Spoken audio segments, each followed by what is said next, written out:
ask you about the January 6th hearing. It's obviously ongoing. They're methodically laying out this case, primarily aimed at former President Trump and his efforts to overturn the election.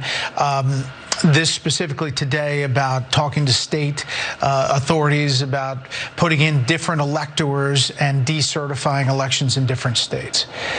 Have you learned anything new, number one? Is it troubling to you, number two? And can you support Donald Trump if he runs for president in 2024? Well, Bret, I have not taken the time to watch the hearings. I was actually in the Senate when it happened, so I don't need an education on what actually happened. I do think that what we're seeing is made for TV, but we need to realize that this made for TV January 6th episode has more to do with diverting the public's attention and less to do with finding the truth. If you're looking for the truth, you got to have cross-examination. So there's Tim Scott talking about how the January 6 hearings were made for TV while Tim Scott appears on TV.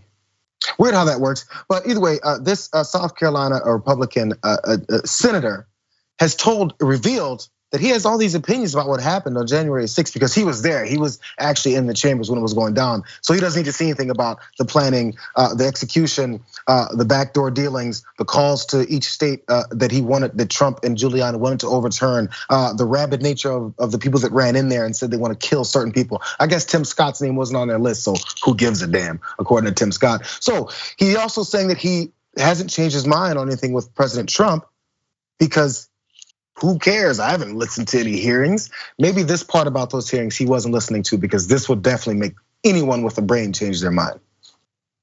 On the call between President Trump and Georgia investigator Francis Watson, the former president continued to push the false claim that he'd won the state of Georgia.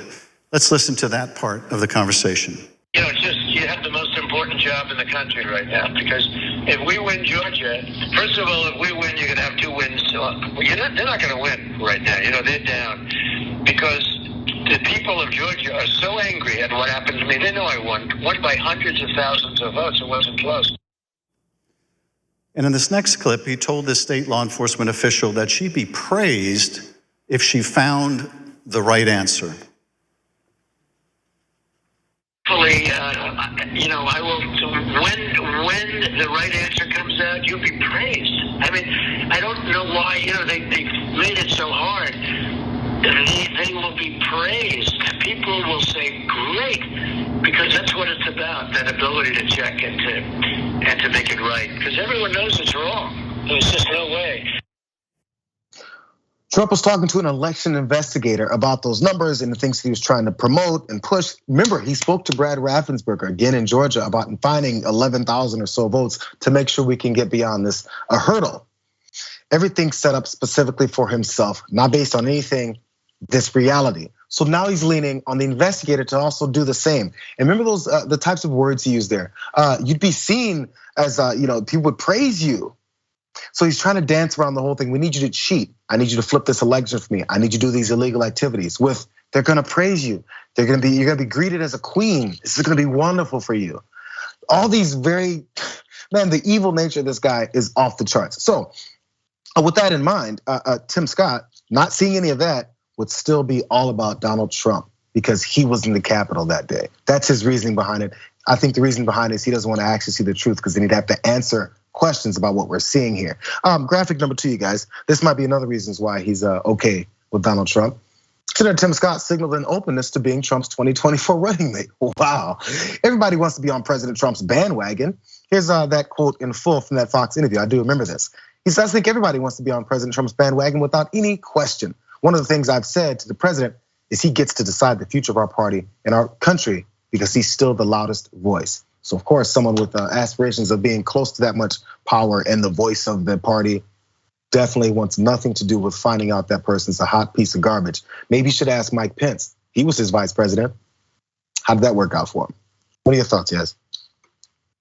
I remember watching that part of the hearing, that phone call, and I remember asking my boyfriend, like, how ridiculous is this? Like, could you imagine just being on the other end of that phone call, just picking up the phone, and it's a rambling Donald Trump just going on about God and squad, right? Like, I couldn't wrap my head around it.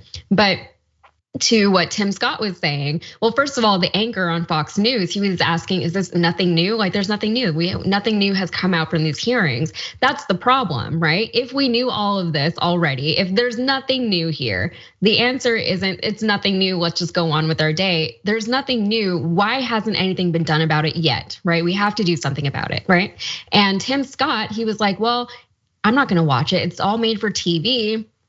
And his reasoning was that there needs to be the other side presented. This is not a trial. This is a hearing. It's specifically just so the committee can present its findings to the public. And then on top of that, most of the witnesses are Republicans, right? Active Republicans who have voted for and supported Donald Trump, right? So you do need to be listening to it, but if you don't want to listen to it, I mean, even if he did turn it on and watch it, it wouldn't make a difference because we know that that's not his motivation. His motivation is not to find out what really happened on January 6th or who's responsible for it. He just wants to stay in power and gain more power if he can. These hearings have been over a couple weeks now, scattered here and there on certain days, and they're complaining about the lack of cross-examination, the lack of getting our information out. It's been a year and a half of them lying on television and on the internet in any kind of way they possible with all of their network of people saying all of these lies. You've made your case, bro.